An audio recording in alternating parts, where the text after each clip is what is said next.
கொஞ்சம் கூட வெட்கமாவே இல்லையா உங்களுக்கு? நீங்கலாம் வந்து மனுஷியா, மனுஷி இல்லையா? அப்படிங்கிற மாரி கேள்விய முத்து தன்னுடைய தாய பார்த்து கேட்க வேண்டிய தருணம் வந்தாச்சு. ஏற்கனவே ஆரம்பத்துலருந்து இத பல தடவ கேட்டுருக்கலாம். ஒரு தாய் மாரியா நடந்துருக்கிற நீ, பேய் மாரி நடந்துருக்கிற அப்படிங்கிறத எப்பயோ பேசியிருக்கணும். ஆனா பேசல. இப்ப தன்னுடைய மனைவிய அவமானப்படுத்தியாச்சு. தனக்கு வந்து அன்னதானத்துக்கு அப்ப போயிட்டு எனக்கு நீங்க சோறு ஊட்டுன மாரி ஞாபகம் இல்ல. எனக்கு சாப்பாடு போட்ட மாரி ஞாபகம் இல்ல. தயவு செஞ்சு சாப்பாடு போடுங்க. அப்படின்னு சொல்லி இவர் உட்கார்ந்திருக்காரு. அப்படியே வந்து இவருக்கு விக்கும்போது அவங்க வந்து தலையில தட்டி விடுறதுக்கு வராங்களாமா. அவர தடுத்துடுறாங்களாமா. அப்படி என்னதான் பகன்னு ஒண்ணு அந்த ஃபிளாஷ்பேக்க காமிக்கணும். ஃபிளாஷ்பேக்க காமிக்கல அப்படின்னா, இது எல்லாமே அவங்க வந்து பிஹெச்டி வாங்குறதுக்காக தான் பண்ணாங்க.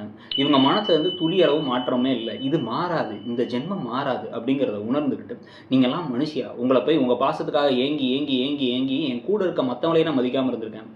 மீனாவ நீங்க அவ்வளோ அவமானப்படுத்தி, அவளுக்கு ஒரு ரூம் கிடையாது, அவளுக்கு ஒரு நிம்மதி கிடையாது, இந்த வீட்ல எல்லா வேலையும் செய்வா, அதுக்கான ஒரு அங்கீகாரம் கிடையாது. அவ தான் இருக்கால்ல அப்படின்னு இந்த மனோஜ் பையன்லாம் பேசுறான். இவ்ளோ விஷயமும் நடந்ததுக்கான காரணம் நீங்க தான். அப்பா ஒருத்தருக்காக நான் அந்த வீட்ல இருக்கணும்னு நான் சொன்னாலும் கூட, என் மனசுக்குள்ளார எங்க அம்மாவுக்கு என்னைக்காச்சும் என் மேல பாசம் வந்துராதான்னு ஏங்கிக்கிட்டு இருந்ததுனால தான், நீங்க பண்ண அவ பட்ட அவமானத்துக்குலாம் நான் பேசாம இருந்தேன். இதுக்கு மேல என்னால பொறுத்துக்க முடியாது. நாங்க கிளம்பி வேற வீட்டுக்கு போறோம். அப்படின்னு கிளம்பி போனோம்.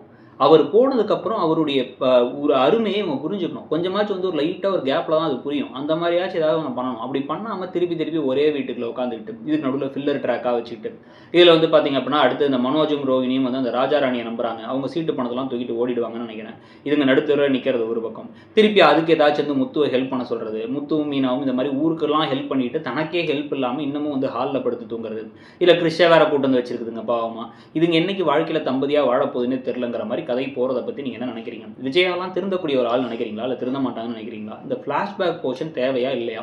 எவ்வளோ பெரிய ஃபிளாஷ்பேக்கா இருந்தாலும், அதெல்லாம் தாண்டி விஜயா நடந்தது கேவலமா இருக்கு. அதனால வந்து அவங்களுக்கு இனிமே ரிடெம்ப்ஷன் அதாவது அவங்க திருந்தி வாழ்றதுங்கிறது அவ்வளோ ஈஸியா ஏத்துக்க முடியாதுன்னு உங்களுக்கு தோணுதா? எனக்கு தோணுது.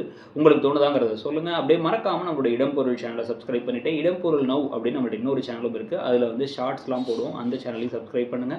நான் மெஜல். Thank you.